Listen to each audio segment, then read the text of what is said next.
Yo, what's going on YouTube? It's Midnight back again, bringing you a review and a discussion for Ghost of Tsushima.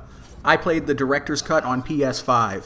In this video, I'm going to be telling you guys why Ghost of Tsushima from Sucker Punch Productions is the greatest PlayStation exclusive game of all time. Period. I don't want to hear no arguments, okay? I don't want to hear anybody talking about, oh, God of War, oh, The Last of Us, oh, Horizon, ooh, miss me with that, okay? You guys are wrong, all right? I would agree with you, but then we would both be wrong. Ghost of Tsushima, the greatest PlayStation game of all time, the greatest exclusive, I should say. Let's get into this, all right? Now, first of all, this review is going to be spoiler light, okay? If for some reason you haven't played Ghost of Tsushima yet, go play the game and then come back to the video if you want, or you can listen to this video. It's pretty safe. I will not be spoiling any major story events. I will not be talking about the ending. I won't be talking about major deaths if they exist or anything like that, okay? It's going to be very light spoilers, if any, stuff that you'll probably find out really quick or don't have a huge impact on the story, okay? All right, so let's go. Ghost of Tsushima is a third-person, over-the-shoulder, cinematic, you've heard this before, right? But it's the best of the best, okay? It's from Sucker Punch Production, the Seattle-based studio, first-party PlayStation studio that was behind the infamous games, were their most recent games. So, it's based in Japan on the island of Tsushima, which is a small island off the coast of Japan. The story is basically that the Mongols are invading Japan, and they land on Tsushima, the island. That's the first stop. They want to conquer Tsushima, the island, and then make their way to the mainland and attack the Shogun and mainland Japan. So at the beginning of the game, it starts out, you got all the samurais, they pull up, you're there, the main character, his uncle, all these people are there, the Mongols storm the beach, there's a big battle, it goes south, okay? Minor spoilers right at the start. It goes south. You know what I mean? And then you kind of start from the bottom. Let's see. So let's get into the characters. The characters are key here. So the main character, Jin Sakai, he is a total Chad. Total Chad. Love this guy. Beat the game twice, by the way. I beat it first in English. The second time, that was on PS4. Second time, I beat the director's cut and platinumed it, by the way. So 100% cleared this shit. That's how good it was. Okay? And it wasn't an imported save either. I lost my save. Anyway, doesn't matter. Jin Sakai, total Chad. His uncle, Lord Shimura. Lord Shimura is the Jito, which is like basically like the number one samurai, like the lord of the island, okay? So those are two of the main characters. They're all on the beach. In the opening of the game, you get messed up. The main character gets messed up and kind of has to start from the bottom. The samurai get wrecked, and your uncle is captured. Again, it is a spoiler, but this is literally in the first 5-10 minutes of the game. You're going to see this, and it sets up the story. I'm not going to get into deep spoilers after this, okay? So don't worry. The main antagonist, Kutan Khan, who is Genghis Khan's relative. Some relative, okay? He's leading the Mongols. He's a savage, okay? The samurai are all about honor, you know what I mean? Face me with honor. We're not going to play dirty. Kutan Khan doesn't give about that, okay? He does not care. He's going to do whatever it takes to win. Dirty tactics, fear, intimidation, backhanded, backstabbing, all that stuff. So he's a savage. Jin Sakai is going to have a gang of other characters that are like your companions, if you will, that you will help them out during side missions, and they are all incredible. Yuna, who is best girl by far, she's awesome. Jin Sakai should marry her. She's the best. Love her. She's one of the first that you're going to meet. Her and her brothers. Yuna's a former thief, and she helps Jin through the story. Her aspirations are to get off of Tsushima and go to the mainland in Japan and start a new life. That's what she wants to do. Her brother Taka is a blacksmith or a blacksmith apprentice. And, he wants to do the same thing with Yuna. He helps you along the way. He really looks up to your main character, Lord Sakai, and really wants to learn how to fight and emulate him a little bit.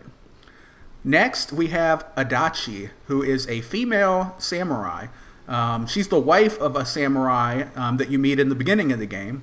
But she takes on her own role. She has her own revenge quest. Some things happen to her, and she has a revenge quest. It's a series of 9 side quests that are incredible. She's great.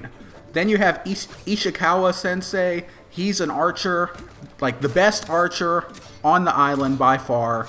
He's Jin Sakai's teacher of archery. He has a side quest too. Something like 9 missions. It's incredible. These side missions are almost as good as the core game.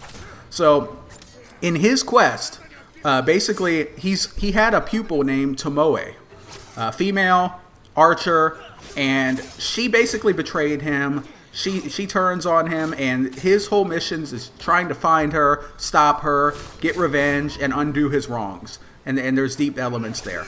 So you have him, and you have Tomoe, who you will meet because you're chasing her down. Then you have Ryuzo. Ryuzo is the leader of the Straw Hat Ronins, which are samurai that don't have a master. They're like mercenaries, if you will. They still got the katana sword, but they're not rocking all the armor. They don't have a master. They don't have a lordship, if you will. They're like mercenaries, like I said.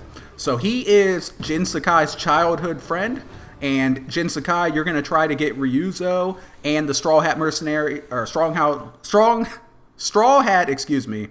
Ronin on your side. He's going to play a key role in how the story develops.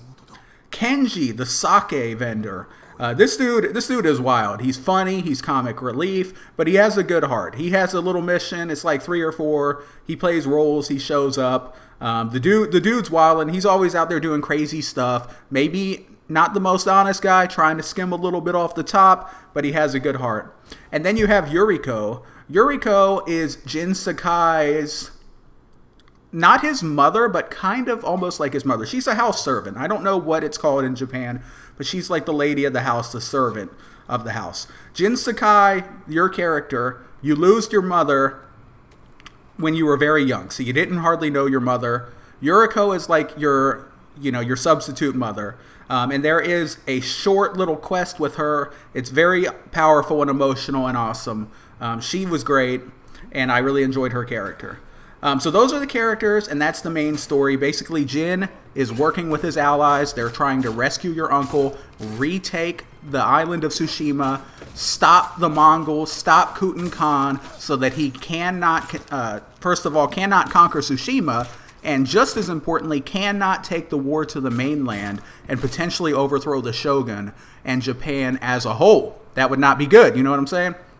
So moving on, let's talk about the world setting and the graphics. The world setting and the graphics are insane. This game is flipping beautiful. It's beautiful. The colors, it's vibrant. They have a black and white setting that's called Kurosawa mode, based off of the famous Japanese director who did black and white films back then. It's cool, check it out, but don't use that. In my opinion, nobody's going to use that, not for a first playthrough, because the world is so beautiful. I mean, we're talking about vibrant colors, tall flowers, tall grass. You got white flowers, purple flowers, pink flowers, yellow flowers, grass that's tall and waves in the wind. The trees that Japan is known for, the big cherry blossom trees, the big, like the trees that look like a bonsai but really big, with like red autumn leaves, and it's just beautiful. It's so nice. The north part of the island, you got a snow biome. It's also beautiful. There's hot springs. There's all kinds of stuff. It's incredible. Okay, so the world settings and graphics, top level, amazing. This leads into exploration, UI, and immersion, okay? And this is where Ghost of Tsushima excels, besides the story and characters, which is amazing. The exploration, UI, and immersion are so good. It's like a Ubisoft-style game, kind of. You open up your map, you're going to have objectives on the map. Like, oh, there's a camp over here, Mongols, you got to take them out. Oh, there's a tower over here, you got to clear it out, climb the tower and light the fire, right? But the way they do it is that's just when you're in the menu itself, the map, right? And it's not all unlocked immediately. You have to travel or get tips. When you're actually in the game, there's very little UI. You're following the wind. So the wind, you will select your objective. So you'll select a quest, or maybe you'll select a marker. And the wind in the game itself will direct you where you're going. All you have to do is follow the wind.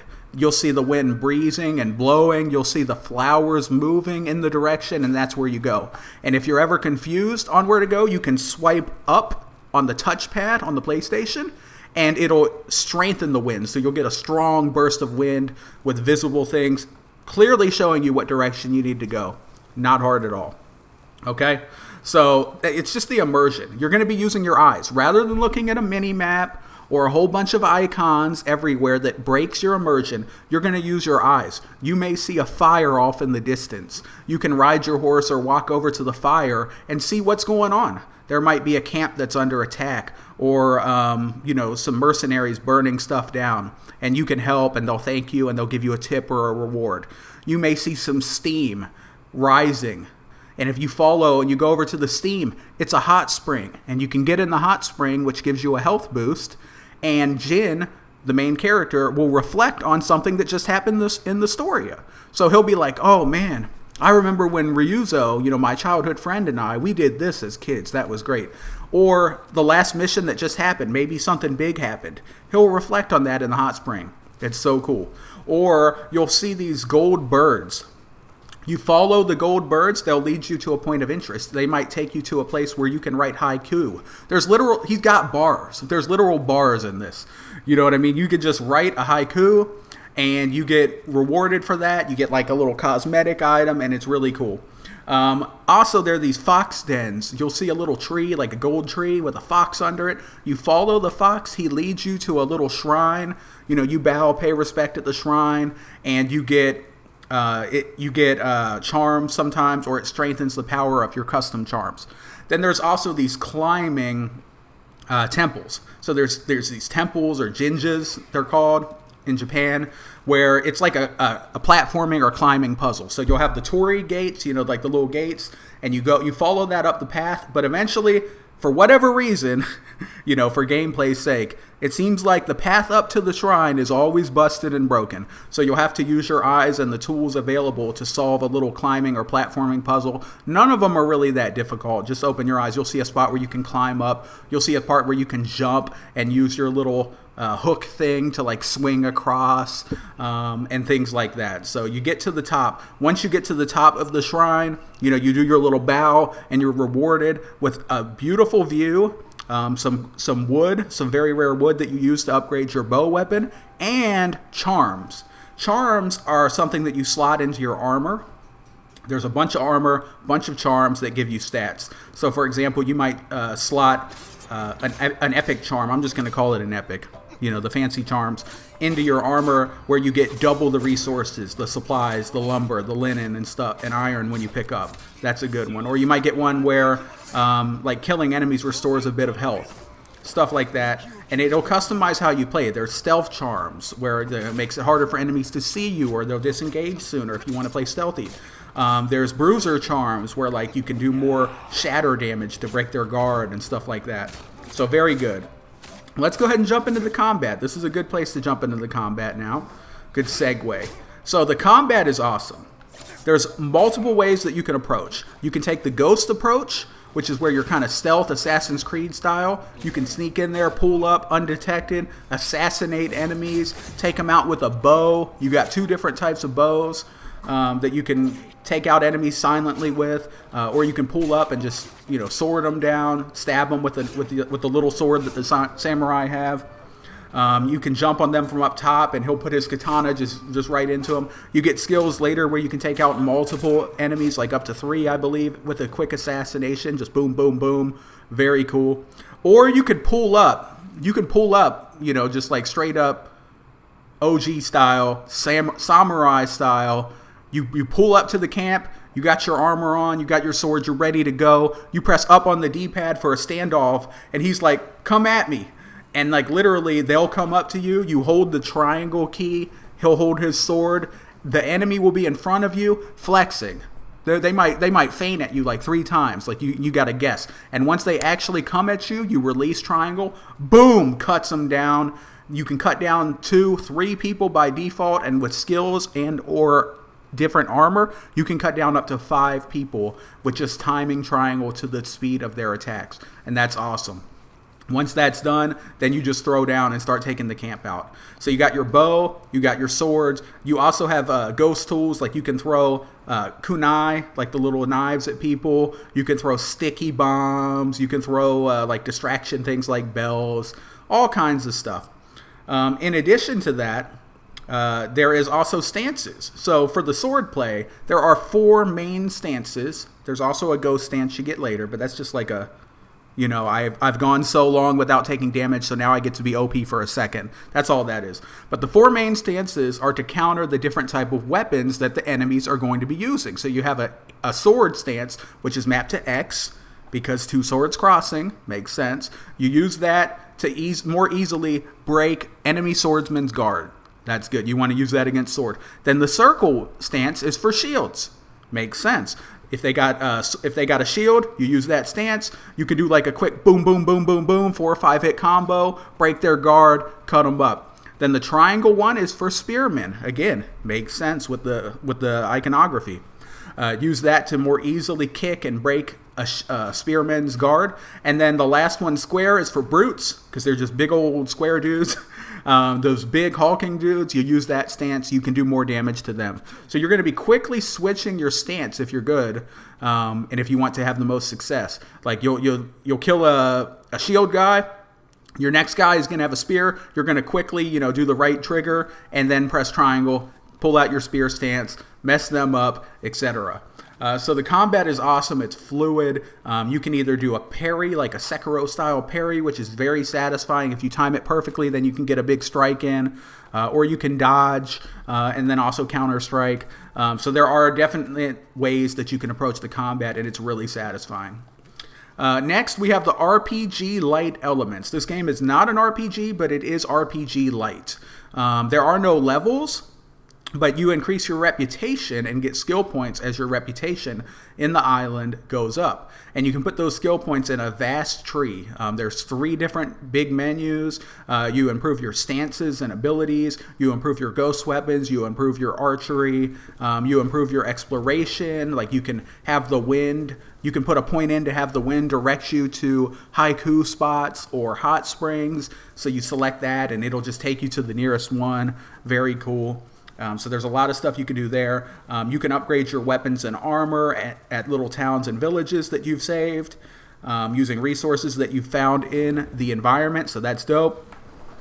And then also I touched briefly on the charms too. You can customize your charms, whether you want to go an archery build, whether you want to go like a bruiser with the sword pull up, whether you want to go stealth. And because there are different suits, there's many different suits, you have different ones for different play styles. Like literally you have the traveler's armor, which is like a robe, and that's what you're going to be wearing a lot of the times when you're exploring, because it's going to vibrate when you're near points of interest like artifacts, collectibles, right? And it also will reveal up to 30% of the fog of war more when you're exploring, which is good. But then you have, like the samurai armor, the Sakai family armor, stuff like that. That's for when you want to brawl with your swords. Then you also have like Ronin armor and Mongol armor. Those are for like your stealth. So you're going to put charms in to the appropriate set of armor based on how you want to play. And you can switch it on the go. Like literally you'll be in your traveler's armor. You'll be riding your horse. All of a sudden you'll run into some Mongols, trying to attack some town folks. The little icon on the screen for standoff will come up. You'll hit up to do the standoff and challenge them. Which I told you about, where you hold the triangle and cut down people. After you hit up and start the standoff, you can literally hit pause, put on your warrior armor instead of the cloth, and boom, like it's all good. Someone's calling me, I had to skip that. So It's very cool. You can have different builds, different armor. You know, you got your stealth armor, you got your archery armor, you got your warrior armor, you got your exploration armor. You change it on the go based on what you're doing. Very cool. So that's your RPG light, the skill points, the armor, the charms, etc. So in conclusion, Ghost of Tsushima is the greatest game on the PlayStation, in my opinion. I give this game like a 9.7 out of 10. This game is almost perfect. I highly, highly, highly recommend. If you have not played this game, I don't know why you haven't, go play this game. This game is insane. Get immersed in the world. Get immersed in the beautiful setting, the graphics, the story, the characters.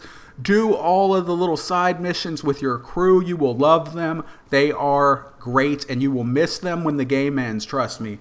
So that's what's up. I definitely recommend this game. It's so good. It's so good. Let me know in the comments if you got this far. If you got this far, you're a real one. Put in the comments, Jin Sakai is the GOAT if you got this far, so I know that you finished the video. I love you guys. Comments and likes are appreciated. Let me know what you thought of this video, anything I could do better, your thoughts on Ghost of Tsushima. Is it the best game?